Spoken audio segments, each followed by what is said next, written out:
A lot of people want to become famous, but hindi nila alam kung paano mag-transform into the fame that is worthy of history books.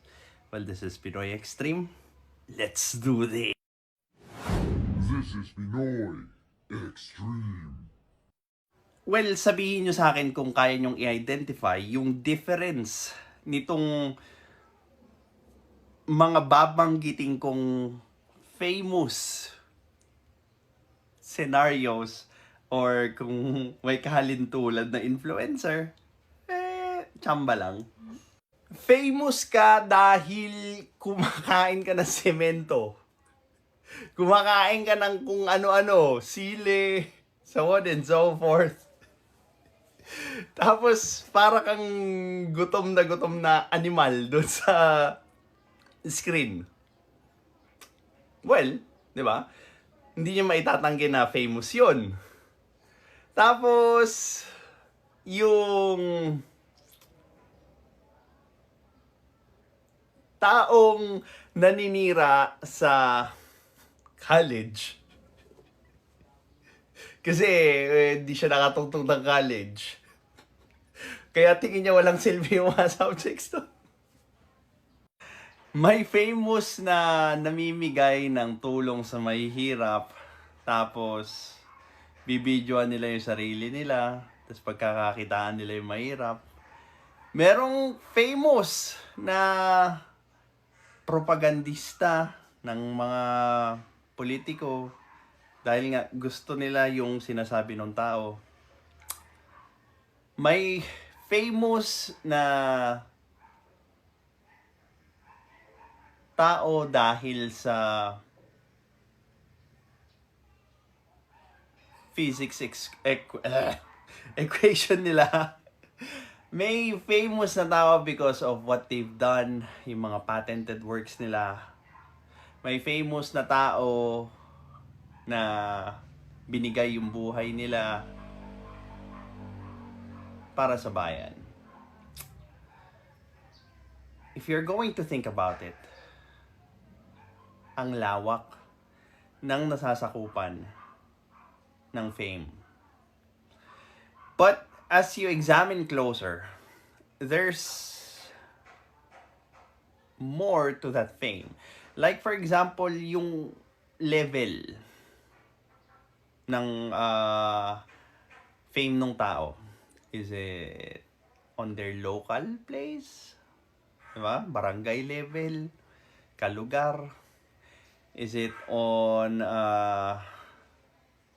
like national? Diba? For being a good player or prominenteng tao doon sa lugar. Hanggang sa yung level of fame that actually crosses from generation to generation. Ngayon, if you are asking 10 years from now, sino ang makakaalala kay Diwata Pares? Okay? Like for example lang nag-stop na yung kwento ng mga buhay-buhay nila at this very moment, di ba? Sino sa tingin mo ang mas maaalala ng tao? Si Diwata Pares, yung kumakain ng semento, yung kumakain ng suka na kakamping, or si Freddie Mercury, di ba? Si Einstein, si Nikola Tesla, si Mozart, Beethoven, Marie Curie, the Carpenters, diba? And so much more. You have already the answer, right? Then now, if you have the answer to that question, meaning yung pagiging immortalized ng isang tao is about the value of the things that they have contributed to society. Kasi only then, doon maaalala or magagamit or maaalala nung taong gagamit or makikinabang nung na-produce nilang value yung tao. Gets nyo? So, yung mga music, yung mga inventions, yung mga poetry, yung mga pelikula, those are actions or products with value. Now, yung value na create nila can be passed down through the next generations, but the next generations would check first if kung ano man yung na-create na value nung pinaggagawa ng tao, applicable or pwede nilang mapakinabangan on their generations. Diba? And that's why merong mga tao na tumatagos yung pangalan nila sa mga future generations. It's about the value of the action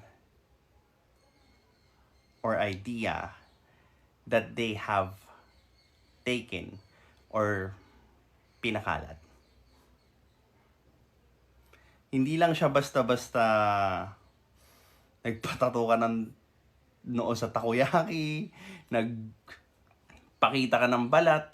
I mean, you will be famous for your generations or at least until you're 35, something like that. Because beauty will fade. And since yan yung anchor ng fame mo, well, of course, you will be remembered for a person who's beautiful. But the problem with beauty is that it's very common. Well, this is Pinoy Extreme. Have a good day.